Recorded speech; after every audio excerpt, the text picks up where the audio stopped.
નમસ્કાર, આજનો video start કરીએ. એક વર્ષમાં ખાલી જગ્યા ઋતુ હોય છે. 3 ઋતુ. કઈ કઈ? શિયાળો, ઉનાળો, ચોમાસું. શિયાળામાં શું હોય?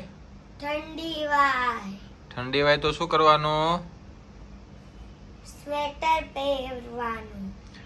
ઉનાળામાં ગરમી થાય. ગરમી થાય તો શું કરવાનું? એસી ચાલુ કરીને બેસવાનું. ચોમાસામાં વરસાદ આવે. વરસાદ આવે તો શું કરવાનું? રેનકોટ પહેરવાનું. રેનકોટ ન હોય તો? છત્રી. રાષ્ટ્રધ્વજમાં કેટલા રંગ હોય છે? 3. ઉપરનો રંગ, ઓરેન્જ, વચ્ચે, વ્હાઈટ, નીચે. ગ્રીન. ઓરેન્જ કલર શું દર્શાવે છે? સૂર્યતા. વચ્ચેનો વ્હાઈટ કલર શું દર્શાવે છે? શાંતિ. અને નીચેનો ગ્રીન કલર? હરિયાળી. પછી વચ્ચે ચક્ર, વચ્ચે શું હોય છે? ચક્ર. ચક્રમાં કેટલા આરા હોય છે? 24. એ ચક્રમાં કેટલા આરા હોય છે? 24. ઓકે.